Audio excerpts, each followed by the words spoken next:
فلسطین اور اسرائیل کا تنازع آج دنیا کے سامنے ہے۔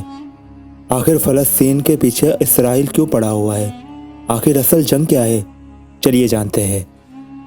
بیت المقدس تین مذاہب کی مقدس جگہ، مسلمانوں کا قبلہ اول، عیسائیوں کے لیے یسوع کی جائے ولادت، یہودیوں کے لیے ہیکل سلیمانی۔ شروع کرتے ہیں حضرت ابراہیم علیہ السلام سے، جن کے دو بیٹے تھے، حضرت اسماعیل علیہ السلام اور حضرت اسحاق علیہ السلام۔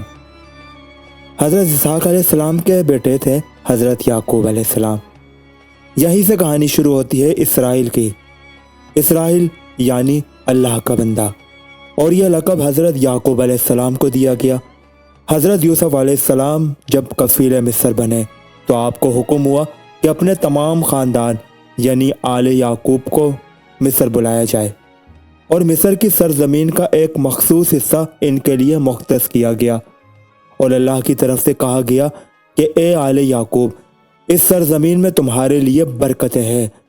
حضرت یوسف علیہ السلام 12 بھائی تھے، اس لیے اللہ تعالیٰ نے ان کے لیے 12 چشمے جاری کیے، اور یوں اس سرزمین کا نام حضرت یعقوب کے لقب سے اسرائیل پڑ گیا، جسے آج یروشلم بھی کہا جاتا ہے۔ آپ کی نسل سے کم و بیش 70,000 انبیاء کرام آئے۔ حضرت یوسف علیہ السلام کے بھائی یہودا کی نسل آگے بڑھی تو ان میں سے آنے والے تمام بنی اسرائیلی یہودی کہلائے۔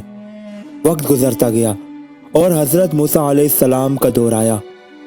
جب فرعون نے مصر کی زمین آپ پر تنگ کی تو بنو اسرائیل کے ساتھ آپ کو مصر سے نکلنا پڑا۔ اس دوران بنی اسرائیل پر اللہ تعالیٰ کی بہت سی کرم نوازیاں بھی ہوئی، جس میں من و سلوہ، چشموں کی بہتات، مچھلیوں کے شکار کا ذکر قرآن پاک میں بھی ملتا ہے، اور وہیں ہمیں ایک گائے کا ذکر بھی ملتا ہے جس کے لوتڑے سے مردے نے اللہ کے حکم سے زندہ ہو کر اپنے قاتل کا بتایا۔ اس گائے کی نشانیاں اللہ تعالیٰ نے قرآن پاک میں بیان فرمائی، جو کہ ایک سرخ مائل رنگت کی گائے تھی، اور ایسی گائے آج بھی یہودیوں کے نزدیک مقدس مانی جاتی ہے۔ حضرت موسیٰ علیہ السلام کے بعد دیگر نبی آئے۔ اس دوران میں حضرت موسیٰ علیہ السلام اور ان کے دور کی کچھ باقیات تورات، من و سلوہ کا کچھ حصہ بنی اسرائیل نے ایک صندوق میں محفوظ کر لیا۔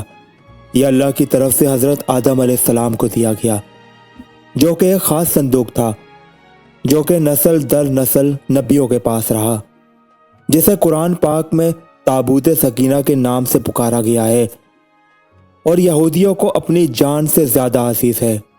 حضرت داؤد علیہ السلام نے جب جالوت کو ہرا کر اس سے تابوت سکینہ حاصل کیا تو یوں بنی اسرائیل نے انہیں نبی تسلیم کر لیا، اور حضرت داؤد علیہ السلام نے اس صندوق کی حفاظت کے لیے ایک ہیکل تعمیر کروانا شروع کیا، جو کہ ان کی زندگی میں مکمل نہ ہو سکا۔ ان کے بیٹے حضرت سلیمان علیہ السلام نے جنوں کی مدد سے اس کو مکمل کروایا، اور اسی دوران میں آپ کی بھی وفات ہو گئی۔ اسی وجہ سے اسے ہیکل سلیمانی کہا جاتا ہے۔ بعد ازاں بابل کے بادشاہ بخت نصر نے اسرائیل پر حملہ کیا اور ہیکل سلیمانی کو بھی گرا دیا، اور تابوت سکینہ بھی اپنے ساتھ لے گیا۔ سیپرس دی گریٹ نے دوبارہ یہ شہر حاصل کیا، یہودیوں کو دوبارہ یہاں آباد کیا، اور تابوت سکینہ کو بھی واپس لایا گیا۔ ہیکل سلیمانی ایک دفعہ پھر تعمیر کیا گیا۔ پھر وقت گزرتا گیا اور حضرت عیسیٰ علیہ السلام کی آمد ہوئی، جنہیں نعوذ باللہ یہودیوں نے جدال، ناجائز اور کیا کیا لقب دیے۔ یہاں سے یہودیوں میں سے 2 الگ قومیں ہو گئی، ایک یہودی اور دوسری عیسائی۔ یہودیوں نے سازش کر کے حضرت عیسیٰ علیہ السلام کو صلیب پر چڑھانا چاہا تو اللہ تعالیٰ نے انہیں اپنے پاس اٹھا لیا۔ اس کے بعد یہودیوں اور عیسائیوں میں کئی چھوٹی موٹی جنگیں ہوئی۔ پھر عیسائی رومی بادشاہ ٹائٹس نے اس شدت سے یروشلم پر حملہ کیا کہ اس پورے علاقے کی اینڈ سے اینڈ بجا دی، اور ہیکل سلیمانی کو گرا دیا، جس کی صرف ایک دیوار اس وقت اپنی اصل حالت میں موجود ہے، جسے دیوار گریہ کہا جاتا ہے، جہاں یہودی جا کر تورات کی تلاوت کرتے ہیں اور گریہ و ذرا کرتے ہیں۔ تابوت سکینہ بھی نہ جانے کہاں غائب ہو گیا۔ ٹائٹس کے حملے کے بعد یہودی آخری نبی کے انتظار میں تھے، کیونکہ اللہ پاک کا ان سے وعدہ تھا کہ انہیں پھر عروج بخشا جائے گا۔ اس وعدے کا ذکر سورۃ البقرہ میں بھی موجود ہے کہ اے بنی اسرائیل، ان نعمتوں کو یاد کرو جو تم پر کی گئی اور اپنا وعدہ پورا کرو، ایمان لاؤ تاکہ ہم بھی اپنا وعدہ پورا کریں۔ قیامت کی نشانیوں میں سے ایک نشانی یہ بھی ہے کہ ہیکل سلیمانی کی 3 دفعہ تعمیر ہوگی، جو کہ 2 دفعہ ہو چکی ہے۔ یہودی اپنا مسیحا اور آخری نبی کے انتظار میں تھے کہ ٹائٹس کے حملے کے 500 سال بعد نبی آخر الزماں کی ولادت ہوئی۔ یہاں یہودیوں کو یہ جھٹکا لگا کہ سارے نبی حضرت اسحاق علیہ السلام کی نسل سے ہیں، تو آخری نبی حضرت اسماعیل علیہ السلام کی نسل سے کیوں کر آ گئے؟ یوں انہوں نے ایمان لانے سے انکار کر دیا۔ مسلمانوں کے لیے بھی وہ انبیاء کی ہی نشانی تھی، اس لیے ہیکل سلیمانی کو بیت المقدس کا نام دیا گیا۔ اسلام کے آغاز میں یہودیوں کو قائل کروانے کی خاطر ہی بیت المقدس کی جانب منہ کر کے نماز ادا کرنے کا حکم ہوا، کیونکہ یہودی اسی طرح منہ کر کے عبادت کیا کرتے تھے۔ 17 ماہ بعد ہماری عبادت کا رخ بیت المقدس سے بیت اللہ کی جانب موڑ دیا گیا، کیونکہ مسلمانوں کا شروع سے قبلہ اول وہی رہا ہے، جسے پہلے حضرت آدم علیہ السلام اور پھر حضرت ابراہیم علیہ السلام نے تعمیر کیا۔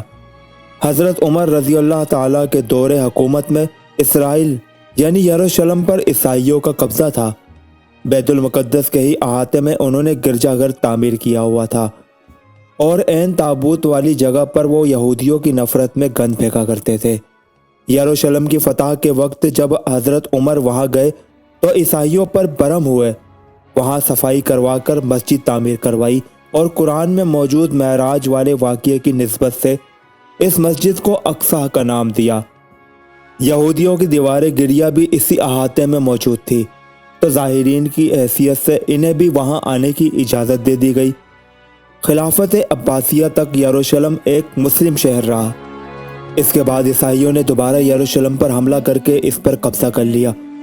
صلاح الدین ایوبی نے عیسائیوں کے خلاف 50 سے زائد جنگیں کر کے بیت المقدس دوبارہ حاصل کیا، اور پھر 700 سالوں تک یہ خلافت عثمانیہ کے زیر سلطنت رہا۔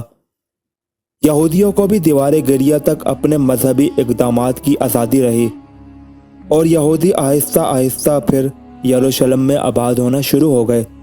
اس دوران میں کئی بار انہوں نے خلافت عثمانیہ کے سلطان کو پیسوں کے عوض یروشلم انہیں سونپنے کا لالچ دیا، لیکن ناکام رہے، اور پھر دوسری جنگ عظیم میں عیسائی سپاہی ہٹلر نے چن چن کر یہودیوں کو مارا۔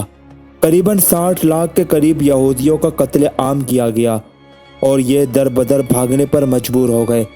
اس دوران میں انہیں یہ اندازہ ہو چکا تھا کہ انہیں اب خود اپنی پہچان بنانی ہے، اور بائبل میں موجود یہودیوں کے آخری عروج سے قبل والی کئی نشانیاں بھی ظاہر ہو چکی تھی، اور وہ یہ تسلیم کر چکے تھے کہ ان کا آخری مسیحا اب دجال ہوگا، جس کی بدولت پوری دنیا میں ان کا دوبارہ بول بالا ہوگا۔ انہوں نے برطانیہ سے ساز باز کر کے خود کو الگ ریاست تسلیم کروا لیا۔ یوں اسرائیل باقاعدہ ایک ملک کی صورت میں دنیا کے نقشے پر ابھرا۔ پھر آہستہ آہستہ انہوں نے فلسطین اور دیگر مصری علاقوں پر بھی قبضہ کر لیا۔ عرب ممالک اسرائیل کے خلاف جنگ پر آئے، لیکن اس وقت تک یہ خود کو اتنا مضبوط کر چکے تھے، اس لیے عرب ممالک کو ایک چھوٹے سے ملک سے منہ کی کھانی پڑی۔ عیسائیوں نے بھی دیکھ لیا کہ اب ان سے لڑ کر کچھ وصول نہیں ہونا، تو باقاعدہ گرجا گھروں میں پادریوں نے تقریبات منعقد کی اور یہودیوں کے لیے معافی کا اعلان کیا گیا۔ یوں سیاسی اور اقتصادی مفاد پرستی نے 2000 سالوں سے ایک دوسرے کے ازلی و جانی دشمنوں کو ایک صف پر لا کر کھڑا کیا، اور قرآن کی یہ بات بھی سچ ہو گئی کہ یہود و نصارہ ایک دوسرے کے دوست ہیں۔